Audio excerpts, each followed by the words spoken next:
Wife of 5 years cheated and now I feel absolutely nothing for her. Nothing, and that scares me. Here are the essential elements to remember.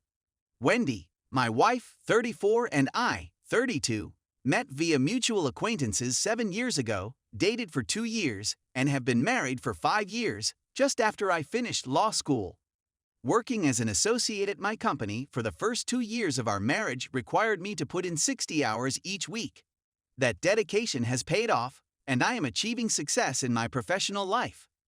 Wendy was employed as a teacher at a private school before we were married, but she left to pursue her master's degree in education. She is currently enrolled in an educational doctoral program while also working part-time as a teacher.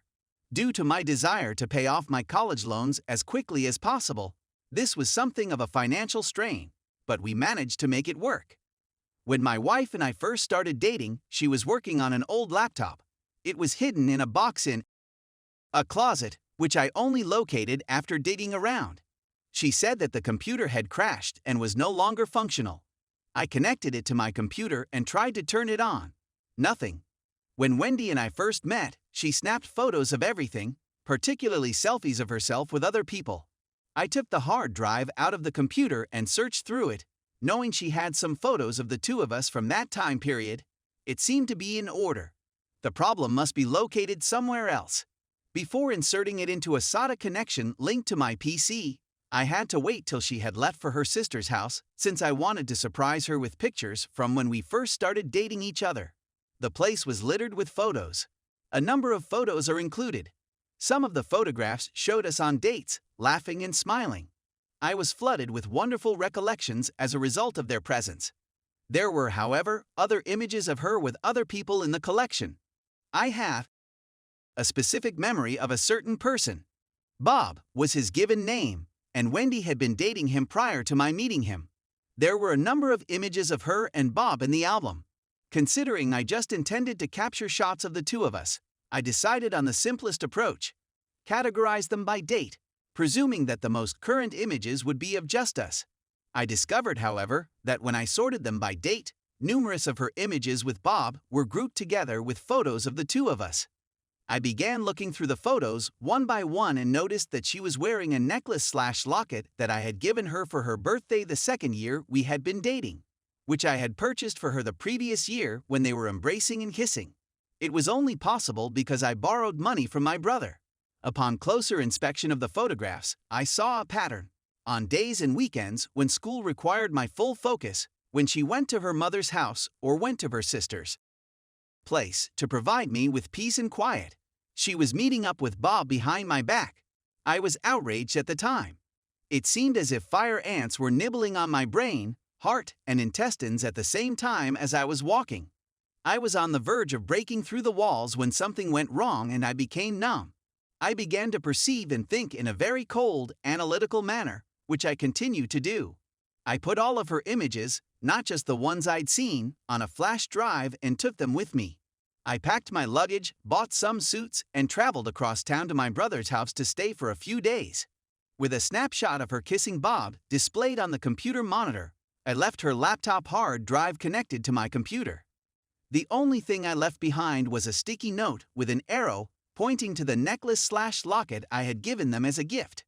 Wendy phoned me from her mother's house. I assumed that's where she was, but I didn't pick up the phone to answer.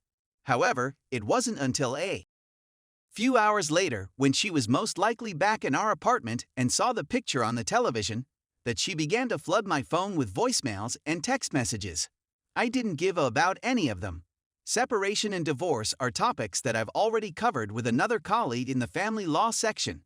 The majority of our money was spent on repaying my student loans and paying for her college education, so we don't have any children or property to speak of. My firm has encircled me with wagons, so all of her phone calls are routed via me. She is not authorized to be on the premises. Security already turned her away.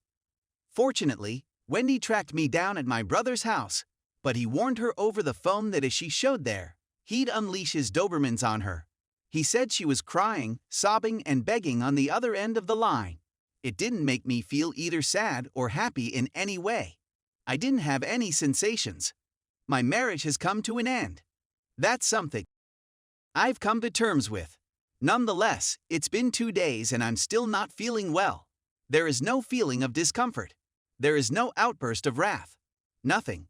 Can it really be true that I have no longer felt any feeling towards her, that I have no want to see her again, and that I have no desire to reconcile with her? It scares me to think that I'm feeling nothing for her now that I'm alone with my thoughts. Is this something that will stand the test of time? Is it conceivable that I'm still reeling from the experience? Is it possible that I'll be broken for the rest of my life? On the bright side, I've never seen responses that were so clear in any of my circumstances. Update. I'm overwhelmed by the positive responses, and I want to express my gratitude to everyone who has shared their numbness with me. Having knowledge that this is a common response might be relieving. Individual counseling is something I want to look into in the near future.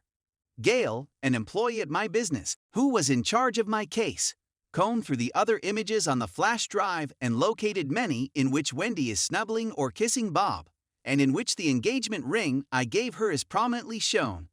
When I was notified of this, I did not have any feelings of sadness or bitterness.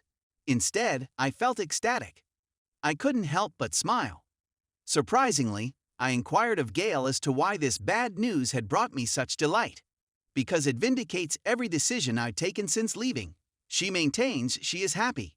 Wendy and I have been separated for many months, and all contacts have been routed via Gail, with the exception of Wendy's family and friends who mistakenly feel that my brother and his wife would be sympathetic ears, which they aren't. It is scheduled on Thursday afternoon that Gail will meet with Wendy to finalize the separation agreement she has previously drafted. Wendy has been advised by Gail that if she is not represented by counsel, I will not be present. Gail needs to be singled out for particular recognition. I'm not sure what to call her, but if you envision a pit viper, you'll have an idea of what I'm talking about. I'm grateful that she is on my side. We'll be filing the divorce petition in the near future. Gail believes that any spousal help will be little and short-lived, i.e., she believes that I will be stuck paying the rent for the next 5 months until our lease ends and Wendy completes the remaining of her PhD coursework, and that I will be unable to afford it. Because we're saving for a down payment on a house, our only significant asset is a savings account that requires 2 signatures and does not have ATM access. Thank you, long-forgotten bank employee, for suggesting this as an additional layer of protection against fraud. When Wendy was supposed to be at her part-time job, my sister-in-law came over to my house to pick up some more of my clothes and personal belongings. She ended up listening to Wendy for a long period of time. As one Redditor put it, Wendy would lie about practically anything if the situation demanded it. My stuff were being packed away by SIL, who was listening to Wendy spew one easily disproved falsehood after another. In frustration at the lack of progress, Wendy asked SIL, "Hasn't there ever been a guy in your past who just gets into your head and you can't get out?" SIL replied, "Isn't there ever a man in your history who just gets into your head and you can't get out? Wendy is a wimp and Bob is a Jedi, so I guess that's my excuse for her betrayal." By the way, SIL did react to her question, stating, "Yes, I married him," in response to her question. Spending time with my brother's family has made me feel less lonely, which I appreciate. My nephews are annihilating me at video games, and I'm having a great time watching it all. Working conditions are excellent. In fact, the partner in charge of my department just stopped by to express his delight that I have not allowed my personal situation to interfere with my professional performance. That's all I've got for the time being.